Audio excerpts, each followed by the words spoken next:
Let me introduce myself. My name is Jonathan Lecoq. I'm Pro-Vice Chancellor of the College of Arts, and I'm here to introduce tonight's speaker, Paul Millar. Which I'll do. Am I audible? Probably not. Now it's my very great pleasure to introduce our speaker for tonight. Paul Millar is Professor of English Literature and Head of the School of Humanities and Creative Arts. Paul completed his BA in English Literature at Auckland University in 1990, winning in his final year both the John Tinline English Prize and the Elizabeth Mary Phillips English Scholarship. At Auckland, he was fortunate to be taught by Terry Sturm, editor of the Oxford History of New Zealand Literature, and Albert Wendt, and it was under their mentorship that his interest in New Zealand and Pacific literature began to develop. He wrote his PhD at Victoria University under the supervision of the renowned New Zealand writer and critic, Vincent O'Sullivan. His dissertation produced two critically acclaimed books, Spark to a Waiting Fuse, a study of the formative years of New Zealand poet James K. Baxter, and Cold Spring, an edition of a lost collection of Baxter's early poetry. Whilst a PhD candidate, Paul worked with Roger Robinson on the Oxford Companion to New Zealand Literature, and is the third largest contributor to the volume, with over 60 entries on New Zealand authors and texts. Appointed to the Victoria University of Wellington English Department in 1997, with responsibility for the New Zealand and Pacific Literature Programme, Paul continued to research on James K. Baxter, publishing editions and essays, and co-writing the script for a documentary, Road to Jerusalem. He also researched in areas as diverse as Pacific writing, representations of Chinese in New Zealand literature, and humanities computing, and co-edited 3 special editions of the journal Kotare New Zealand Notes and Queries on New Zealand literary biography. In 2000, Paul was awarded a Fulbright Scholarship for a year to lecture and research at the University of Hawaii at Manawa.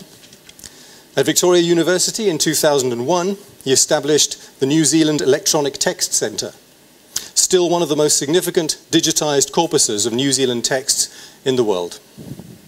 After moving to the University of Canterbury in 2007, Paul focused on writing a literary biography of novelist, critic and academic Bill Pearson. The resulting book, No Fretful Sleeper, A Life of Bill Pearson, was critically acclaimed and a finalist in the 2011 New Zealand Post-Book Awards. Among his most recent research projects is the seismic Canterbury Earthquake Digital Archive, which Paul directs, a chapter on references to the goldfields in 19th century New Zealand novels, and a co-authored article on Alan Kernow's poem about international terrorism, Moro Assassinato. In addition to the many years he spent studying New Zealand writing, Paul claims some authority to speak on the topic, what if a New Zealand writer won the Nobel Prize for Literature? On the basis that Paul has twice judged the New Zealand Book Awards and has the scars to prove it. I'm delighted to introduce Professor Paul Millar.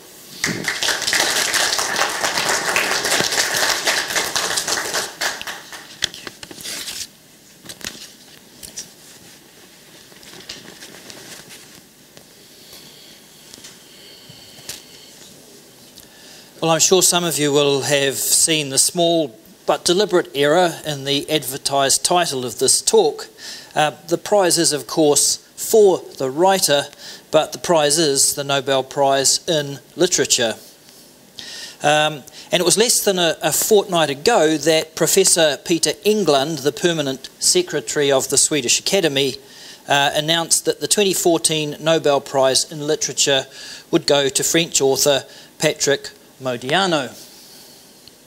In a citation so masterfully obscure and open-ended it almost deserves its own prize category, Modiano was celebrated by the Nobel judges for the art of memory with which he has evoked the most ungraspable human destinies and uncovered the life world of the occupation.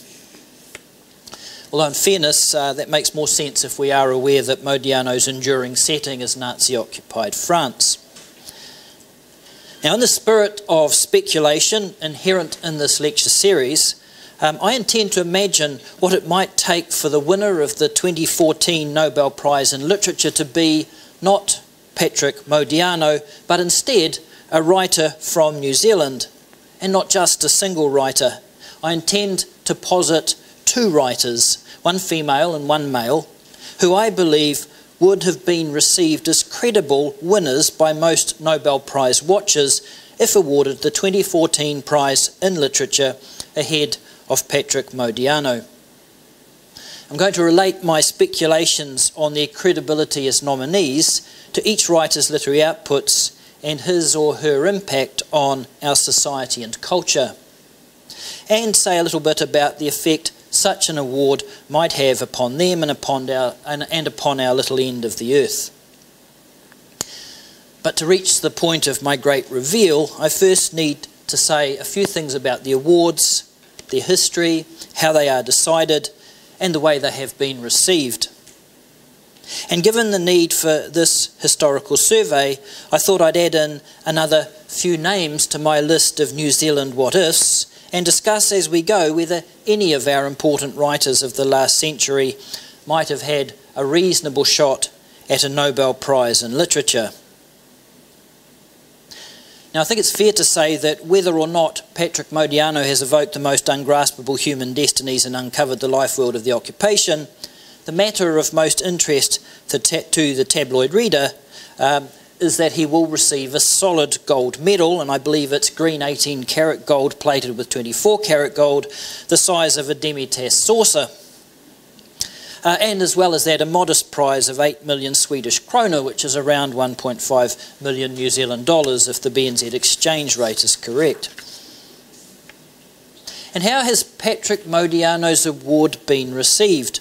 And before you panic that you're the only person in your reading group who hasn't a full set of the oeuvre of Patrick Modiano, it may comfort you to know that the author himself appeared at times quite bewildered by it all. The general response among those who actually care about literary awards ranged between denial and bemusement, best summed up in this pithy little tweet by reviewer and critic Sarah Weinman. Modiano reactions, alternating between "he didn't deserve it," the French, and "who," the rest of the world. Leo Robson in New Statesman magazine did his best to explain why nobody knows what to think about Patrick Modiano winning the Nobel Prize for Literature. And you'll note that the "for" is a common mistake. Now, I'm not going to reprise Robson's reasons because for the purposes of this talk, they don't signify any more than the fact that Ladbrokes, the betting agency, had already pegged Haruki Murakami and Kenyan novelist Ngugi wa Thiong'o as the contenders most likely to win the prize ahead of Joyce Carol Oates, Salman Rushdie and Philip Roth. No one, you'll see, from the South Pacific gets a mention. And I imagine that all of those identified by Ladbrokes' hearts sank because Ladbrokes is notoriously useless at picking Nobel winners. Now, to develop my scenario in which the winner of the 2014 Nobel Prize in Literature comes from somewhere close to London's antipodes, closer to London's antipodes than to any of the great European cities, I want to begin by just looking briefly at what it takes for a writer to win. And on one level, winning the Nobel Prize is a numbers game. And my first number is 200, which is the approximate number of nominations that are sent in each year. My next number is 5, the size of the committee appointed to reduce that 200 to a manageable figure. The number after that is also 5, because 5 is the manageable figure that they have to reduce it to. My next number is 18, and can you guess what 18 refers to? Refers to the 18 lifetime members of the Royal Academy who apparently read the work of the 5 finalists and decide which one will become the laureate. 42 is the age of the youngest ever laureate, Rudyard Kipling in 1907. 88 is the age of the oldest laureate, Doris Lessing, and 65 is the average age of all laureates. So, as you can see, having the genes for longevity is an important factor, even more so in the 21st century because the average age is creeping upwards to around 70 at the moment. You're still in there, Patrick. Even more important than genes for longevity is the possession of a Y chromosome. In my blurb, I was going to say that you had a much greater chance of winning a Nobel Prize if you had a penis, but it was edited. The UC events team thought that that would be quite inappropriate. I thought I might have got a double the audience, actually, but anyway. We all know that the Nobels overwhelmingly favour men, especially in physics. Though, as Salon magazine has pointed out, there are many, many worthy women who might well win the Nobel Prize in physics. In literature, things are only a little bit better. Of the 111 laureates who have shared the 107 Nobels in literature to date, 4 times it's been awarded to 2 people, which is, I guess, assumes that the Academy was split down the middle. Of those 111 laureates, only these 13 have been women. Your chances also seem to be better if you write novels, if you come from the Northern Hemisphere, and in particular Europe, and if you write in English, French, German or Spanish. There's a definite advantage if your work has also been translated into Swedish. Such facts are interesting, but I think ultimately unhelpful to the points I want to make. A better way to understand what might make a writer from our part of the world a credible winner of the Nobel Prize in Literature is to understand something of the criteria for the award, the judging processes and personalities, and the racial, political and other considerations that are suggested when we analyse past recipients. It was in 1895 that Alfred Nobel, the inventor whose many patents included the one for dynamite, gave the largest share of his fortune, in today's money some 1.7 billion Swedish krona, to establish prizes to award to those who had done their best to benefit mankind in the fields of physics, chemistry, medicine, literature and peace. The requirement that the prizes be awarded to those who had done their best to benefit mankind accounts, in fact, for much of the controversy that has always surrounded the Nobels. Any assessment of what benefits mankind is inevitably subjective and specific to particular historical moments and cultural movements, and that can be problematic. Nobel did go on to attempt to clarify how a writer might do his or her best to benefit mankind by explaining that they shall have produced in the field of literature the most outstanding work in an ideal direction. An ideal direction tends to get read as an idealistic direction, but even this has done little to clarify the terms by which such an award could or should be made. Ultimately, it was down to the members of the Swedish Academy in the year of judging to define what they thought ideal meant. And this, of course, means that any analysis of the writers to whom the Nobel Prize in Literature was awarded tells us far more about the changing sensibilities of the 18 life members of the Swedish Academy who make the award than it does about the state of world literature. Take, for example, the Academy of 1901 to 1912, which was led by a secretary who interpreted Nobel's directive as honouring a lofty and sound idealism which was characterised in practice by conservative idealism, holding church, state and family sacred. And so right from the start, the way that the Nobel Prize in Literature is judged is ironic, as the Nobel website observes, because this interpretation was far from the ideals and values of Alfred Nobel himself, who was a radically anti-cleric, adopting Shelley's utopian idealism and religiously coloured spirit of revolt. Now, I had to stretch to find a major writer from this period with New Zealand connections whom we might claim as our own and who might be a tolerable candidate for a Nobel Prize in Literature. I sort of succeeded, but really I didn't. But anyway, let me ask you the following question. What if Samuel Butler had won the first Nobel Prize in Literature in 1901? He would have had to win it then because he died a year or so later. While much more an Englishman than a New Zealander, Butler dwelt here amongst we Cantabrians for some time, and to quote Roger Robinson, in terms of the internationally recognised canon of literature in English, Samuel Butler's Erewhon, 1872, is the most important work to emerge from New Zealand literature. It has been continuously in print since publication, is included in almost all series of literary classics, is widely taught in universities, and receives international scholarly attention. It is accepted as a major work of Victorian prose, a key indicator of changing values, and as standing with Moore's Utopia and Swift's Gulliver's Travels as the three outstanding examples of the genre of imagined world irony. Now, regrettably, as soon as I propose Butler, I have to jump in and conclude that he was never a contender for the reasons I've just stated about the focus on a conservative idealism holding church, state and family sacred. It would be 1907 before an Englishman was honoured with the Nobel Prize, and that was Kipling.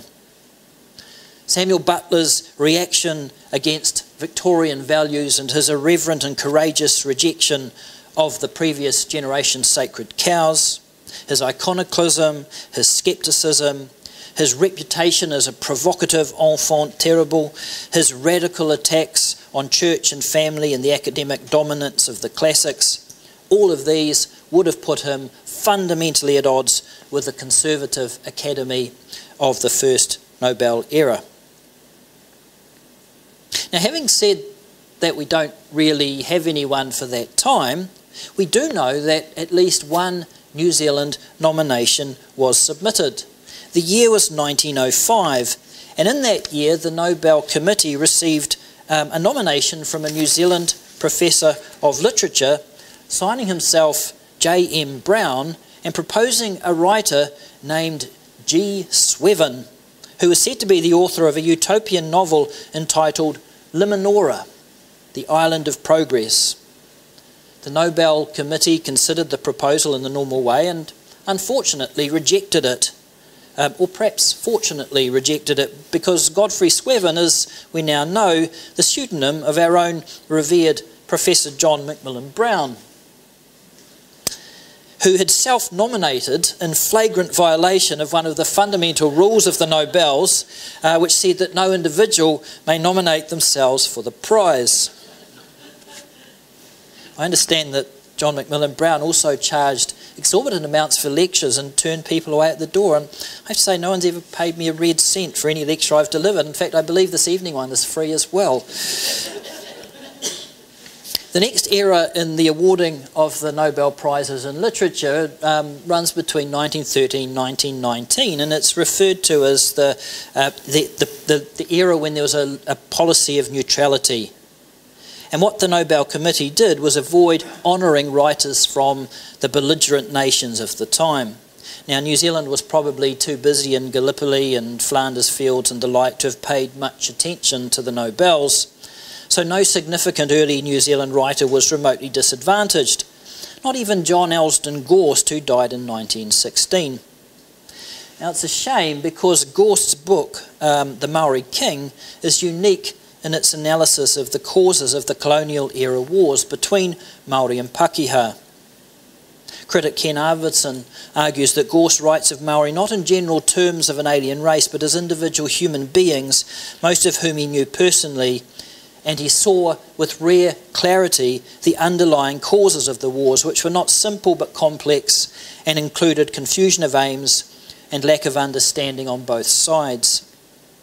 But Gorst's work is, of course, too local and specific, part of too small a corpus of work, and too far ahead of its times in trying to understand, predict and remedy the effects of European colonial expansion to be considered as Nobel material. Well, now we're entering the 1920s. And with the World War I belligerents readmitted to consideration, it's the only period in which one of our few truly great writers, Catherine Mansfield, would need to have succeeded. But by 1920, Mansfield was terminally ill. She'd die in 1923, having spent the previous 5 years travelling around Europe trying to stay well and find successful treatment for her tuberculosis. So what if Catherine Mansfield had won the Nobel Prize for Literature in, say, 1920 or 1921? Well, again, it would have been completely at odds with the Academy's direction, which was at the time towards novels that were classical realist texts, novels that were drizzled with a saccharine idealistic romanticism in the form of stories of wide-hearted humanity, which failed dismally, I believe, to conceal those lakes of blood still crusting the battlefields of Europe. The Nobel Committee's view of how to respond to the war was completely at odds with Mansfield's and with the modernist writers with whom we associate her. Mansfield's reaction to the tragic death of her brother in the war in 1916 was to write stories that, she said, would make our undiscovered country leap into the eyes of the old world. Stories that were impressionistic and experimental, that would use garden parties and little lamps and dolls' houses and families moving house and families going on beach holidays as unusual vehicles for the examination of the darkness and depravity of the human experience. And when Mansfield did discover any hope for the future of humanity, it wasn't in grand narratives about social progress. It was about small acts of kindness and compassion. And of course there were the standard objections. Mansfield would have been far too young to be awarded a Nobel Prize, and she had that greatest of handicaps. She was a woman.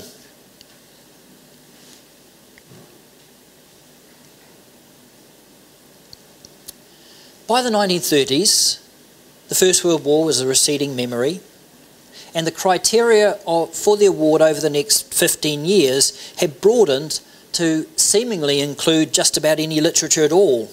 Anything that seemed likely in Nobel's vision to give the greatest benefit to humankind. And humankind was equated with the writer's immediate readership and what the Nobel historians call a universal interest criterion, which allowed in a great variety of authors. And were there any deserving New Zealanders for whom this might have been their era of final opportunity? Certainly it was the era in which many of our important colonial writers passed away. But it's hard to make any sort of an argument for Edith Searle Grossman or G.B. Lancaster or William Satchell or Edward Tregear or William Pember Reeves or Arthur Adams. Maybe the poet Mary Ursula Bethel would have been a contender. She had a good readership. She reached out internationally. But she was a poet. She was a woman. And she was really successful in a New Zealand context. What about the tragic and posthumously celebrated Robin Hyde? Again, she was too young and too underappreciated. For any of these writers to have won the Nobel Prize in Literature would have been even more of a travesty than the first and most controversial winner, Sully Prudhomme. The next long period in the Nobel's history spans almost 3 decades, which were decades in which New Zealand literature was growing in strength and recognition. Surely we must be getting close to a credible New Zealand candidate. This was an era in which the Nobel was looking for pioneering writers, those who were paving the way for new developments. Writers who were doing different things were beginning to be celebrated, and Alfred Nobel's ideal was being stretched painfully to encompass such controversial figures as Hermann Hesse. And it was arguably broken beyond repair when the award was made to a man who wrote from the depths of human pessimism and despair, Samuel Beckett. The pioneering era was the era that included T.S. Eliot, William Faulkner, and James Joyce. It was also the era in which the biases of the Academy were sufficiently evident to be critiqued in a meaningful way. Literature scholars organised a symposium in 1967 that took the form of a full inquiry into the whole list of winners of the prize. The symposium became a full issue of a leading literary journal, and Herbert Howarth, the symposium convener and journal editor, prefaced the reports with a petition to the Swedish Academy. "I would like," he said, "to see the Swedish Academy less often fix the crown and sometimes the death mask on fulfilled grandeur, more often go ranging for the discovery and reinforcement of genius, which is still on the advance." Now, the findings of the symposium he summarised as follows. "The Swedish Academy has done well but could have done far better. The list of prize men is blemished by errors of commission and omission, includes non-literary figures who should have been non-starters, includes mediocrities, omits some writers of the highest rank, and where it names the best men, names them too late." And Howarth submitted 5 suggestions to improve the awards. Disregard Nobel's preference for idealism. We no longer feel sure what Nobel meant by idealism.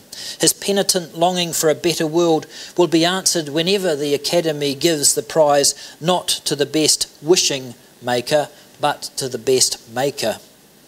2. Stop favouring prose. How much better the whole Nobel list would look if poets had been better represented.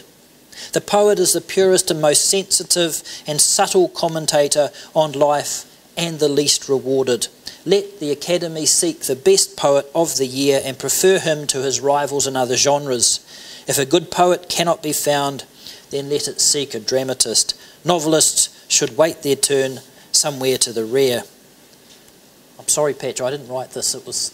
The Academy might do more often what it has done so well, is his third point, exert itself to discover writers outside the domains of the big powers and the current languages of diplomacy.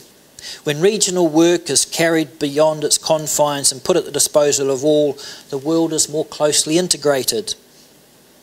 4. Only with hesitation and restraint should the Academy endorse a writer already widely recognised and rewarded. And finally, they should support the small but vigorous literary efflorescences. Let us imagine, says Howarth, that the Swedish Academy learns of a cultural renaissance in a country too small for a literary publishing culture to flourish. It might vote a collective award. I've heard that such countries that small exist. I can't imagine where they are. Well, change was in the air. Perhaps writing didn't need to be idealistic, whatever that meant. Maybe now poets could be preferred, perhaps even regional poets, or even all the poets of a tiny nation with a vigorous literary culture, if we could just think of one. So whom, out of all the New Zealand writers who lived, worked and died in this period, should I nominate for a Nobel? You'll have to allow me my biases here. What if James K. Baxter had won the Nobel Prize in Literature? Well, firstly, I believe he would have accepted it, despite the hairy Jim of the Jerusalem days. Oh, sorry, that should be the hairy Hemi. I think he probably would have taken it, just as he accepted the Burns Writing Fellowship at Otago in the late 60s, not once but twice. He would have been profoundly uncomfortable about receiving it, but Baxter often said that the thing he needed to write poems was a certain tension that he called the tension of belief. And I think that the discomfort with winning a Nobel Prize would have provided him with sufficient tension to produce a series of poems along the lines of On Possessing the Burns Fellowship. Trees move slowly. The rain drops arrows as on the Spartans from the Persian bowstring some while ago across the tennis court behind the convent they hoped to pull down. And I who wrote in 62, "Dear ghosts, let me abandon what cannot be held against hangmen and educators, the city of youth. Drink fresh percolated coffee, lounging in the new house, at the flash-red kitchen table, a varsity person with an office just around the corner. What nonsense. If there is any culture here, it comes from the black south wind, howling above the factories a hand's breadth from Antarctica.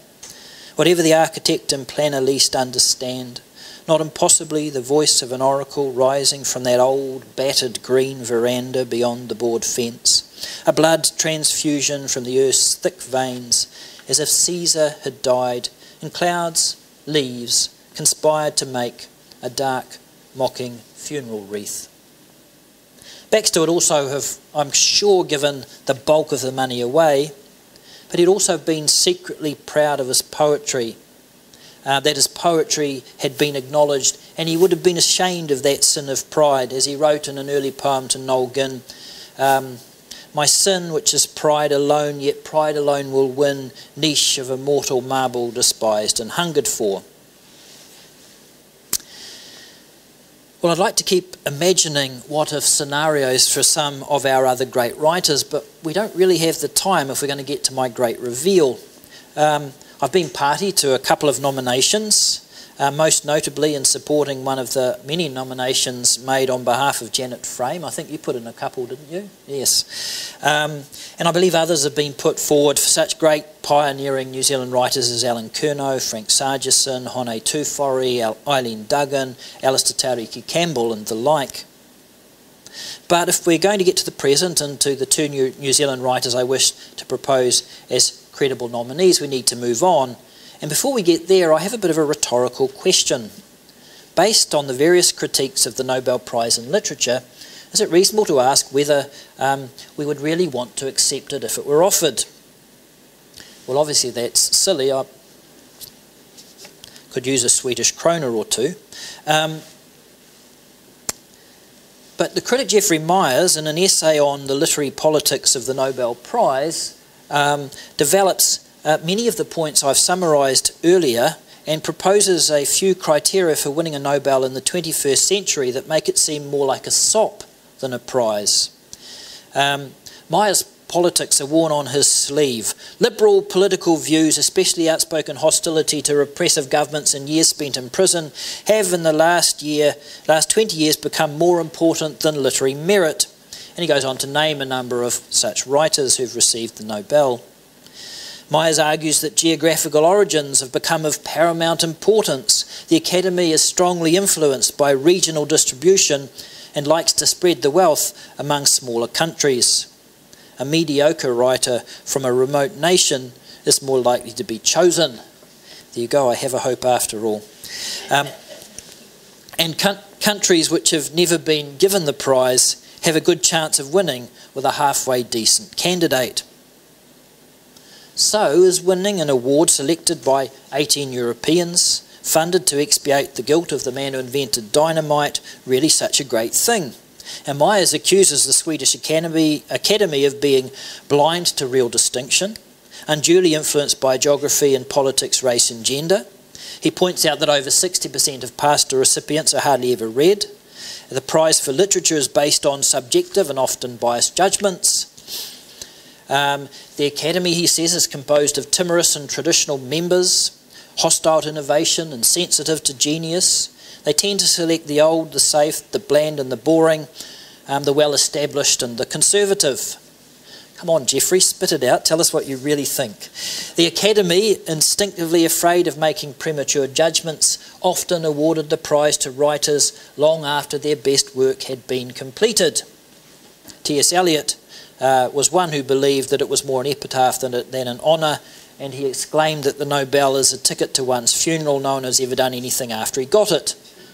He did still take it, though.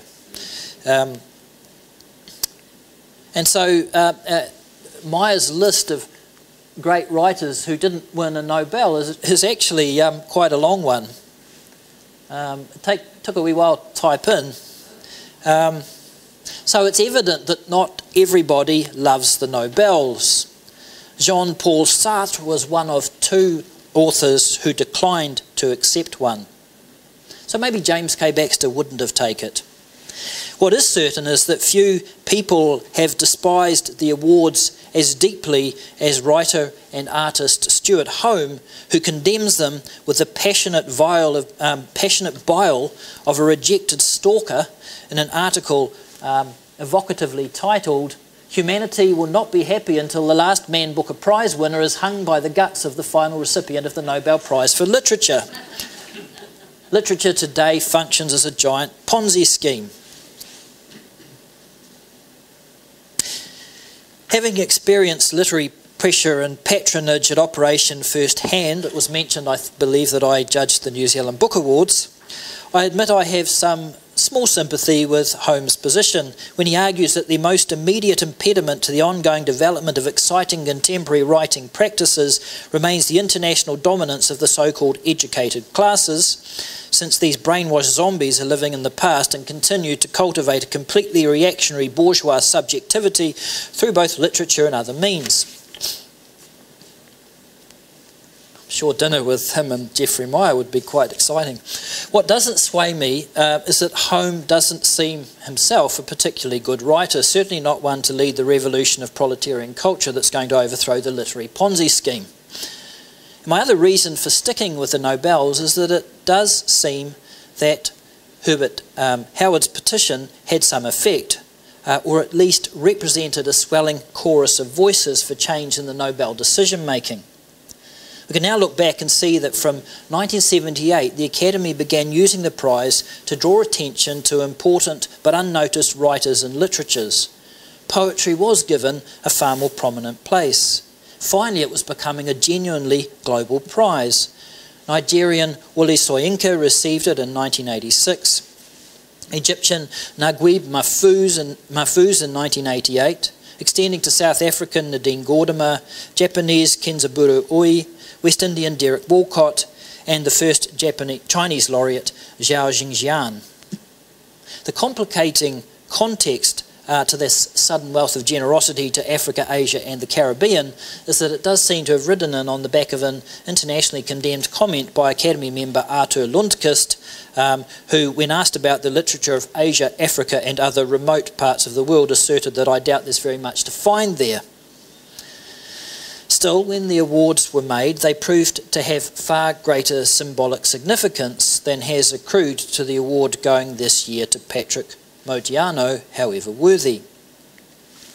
Wole Soyinka, for example, accepted his prize as a tribute to the heritage of African literature, which is very little known in the West.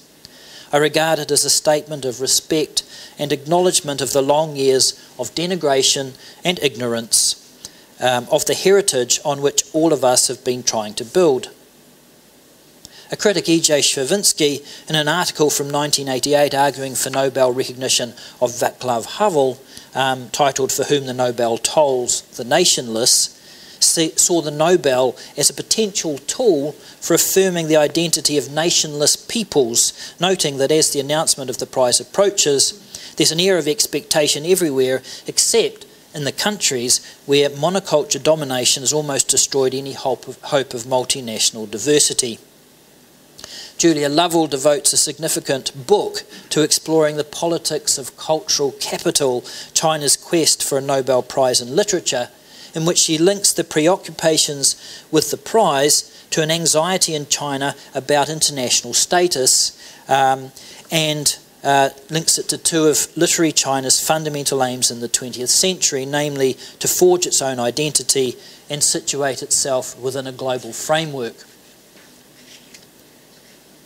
Now, based on the things we now know, who among our great living writers might credibly have won the Nobel Prize in Literature ahead of Patrick Modiano in 2014?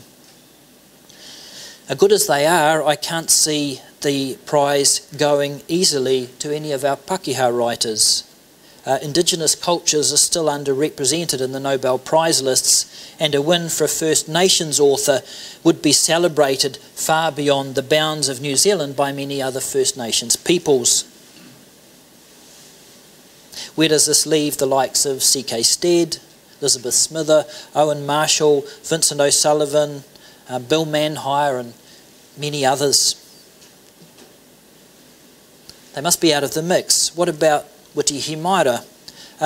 Possibly a candidate, but recently he's been embroiled in sufficient controversy to make him an author that the Swedish Academy might look at and decide to steer clear of. So the first nominee that I see as credible in light of all the things we've gleaned about the way decisions are being made is a Maori woman. Not a Maori woman who is one of Geoffrey Meyer's mediocre writers, even if she does come from a nation remote to Europe. Her published works include 6 novels, 5 short story collections and several books for children. And when it was announced that she had in 2008 won the prestigious Newstead Prize, Joy Harjo wrote that every once in a while a storyteller emerges who brings forth provocative, compassionate and beautiful tales, the exact story food the people need to carry them through tough, transformative times. This Maori woman is one of these storytellers. So I guess no surprises. My first nominee that I believe could credibly lay claim to a Nobel Prize in 2014 is Patricia Grace. Grace's stories make a shining and enduring place formed of the brilliant weave of Maori oral storytelling and contained within the shape of contemporary Western forms. Such an award would be something for all of New Zealand to celebrate. It might even make our current administration make one of its rare positive nods in the direction of the arts and creative writing. I believe it would encourage an upsurge in young writers. As I've said, First Nation writers around the world would applaud such an award. Patricia Grace would do us proud. So that's one of my credible nominees. For the second, I'm going to follow in the fine tradition of the All Blacks and stake a claim to the best of the South Pacific. Now, this nominee isn't a surprise either. He's written a huge range of fiction and poetry and plays, as well as being a critic and a visual artist. Among his many awards and honours was the 2013 Order of New Zealand. What if Albert Wendt won the Nobel Prize in Literature? It wouldn't just be an award for New Zealand, it would be an award for all of the South Pacific. New Zealand would have a greater sense of the direction from which some of its most important cultural influences come. Bill Pearson, in his essay Fretful Sleepers, commented near the end that if Maori didn't live in New Zealand, he wouldn't want to live there either. I feel much the same about South Pacific culture. If New Zealand didn't have the influence of South Pacific culture, I think it would be a much poorer place. Wendt's Samoan heritage has always been the lens through which he views the world of which he writes. Few authors have exerted such an enduring and powerful effect on a regional literature as he has on the writing of Oceania. The critic Subramani remarked in 1985 that it's extraordinary that a writer of Wendt's calibre has shown at the turning point in oceanic history, that South Pacific literature has found a talent with the gift of clarity, which is, according to Lukács, the clear knowledge of where we stand, in what direction the path of development is going, and what we can do to influence its direction. Wendt not only ranges across genres, he frequently blurs all boundaries by mixing genres within single works or by varying his style of writing in a particular literary form over time. His novels range from the social realism of Sun's Return Home through the fluid viewpoint of Ola, 1991, communicating shifts between genders and across cultures, to the allegorical thriller Black Rainbow with its postmodern dystopian vision of a South Pacific future. He has cleared the way for other Pacific writers to have a voice.